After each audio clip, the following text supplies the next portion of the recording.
In front of me I have two lenses which are made for the same purpose but targeted at different audiences. This one is very expensive, while this one is cheap. This one has a relatively long zoom, whereas this one has double that zoom. This one's heavy, this one's light, this one's made for beginners, this one's not.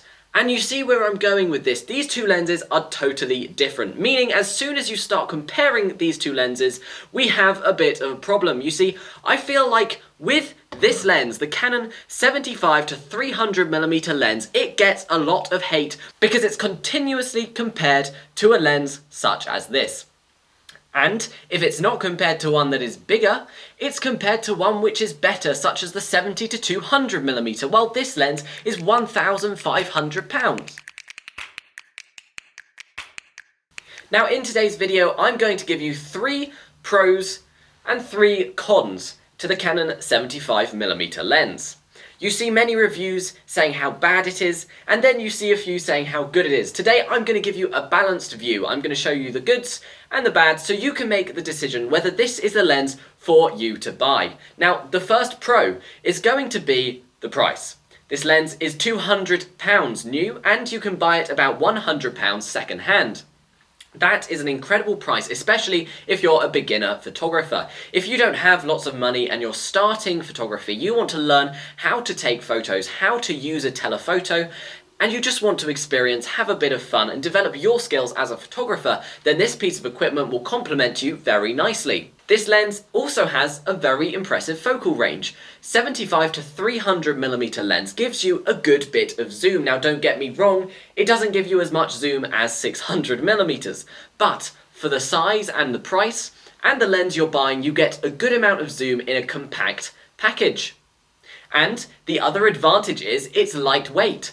Carrying this lens feels like nothing, especially once you've carried a heavier one. If you're new to photography, it will feel like a bit of weight, but it's only half a kilogram, coming in at 480 grams. That means in your camera bag or on the end of your camera, it's not going to feel too heavy. And now let's talk about the disadvantages of the Canon 75-300mm lens. This lens has no stabilization.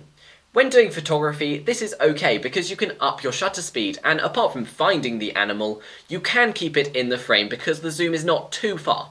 However, if you're doing videography, especially handheld videography, you're going to need a tripod to get stable footage.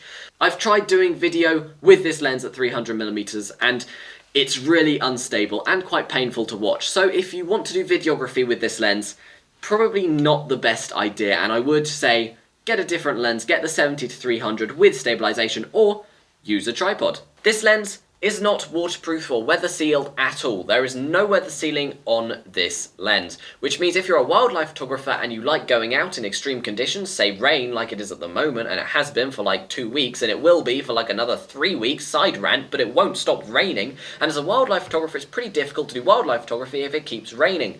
Hence why I'm doing my indoor review videos at this time. So it has no weather sealing, meaning I can't go out and do wildlife photography with it. And you don't want to damage it. It also has no dust sealing. Basically, no sealing for this camera at all. You just need to not take it in extreme conditions because you do risk damaging the lens. Another side point, it doesn't come with the hood. I've been showing you with the hood this whole time, but I did have to purchase that separately. You only get the lens when you buy it, so don't expect a hood unless you buy that. And finally, the aperture on this lens is not great. At 4 to 5.6 for the focal range, it's quite high, and it means that you won't get the really blurry backgrounds. And it also means in worse conditions, in darker light, say the evening, you're not going to get such great images. You're going to have to up the ISO or down the shutter speed, which in all situations is not ideal. I have, however, heard that this lens is good at astrophotography, which I find difficult to believe because there is a lot of chromatic aberration with it. But I haven't tried it myself, and if you have, pop it down in the comments down below. I'd love to hear your experiences with this lens and astrophotography. So I hope you found today's video useful. I've gone through the pros and the cons of this lens, giving you a balanced view so you can decide whether it's one you want to buy for yourself. If you do, the links are in the description. I'd really appreciate it if you went through those links. I get a small portion of the profit, meaning that it helps support the channel. If you enjoyed this video, please like and subscribe, and I will see you in the next one.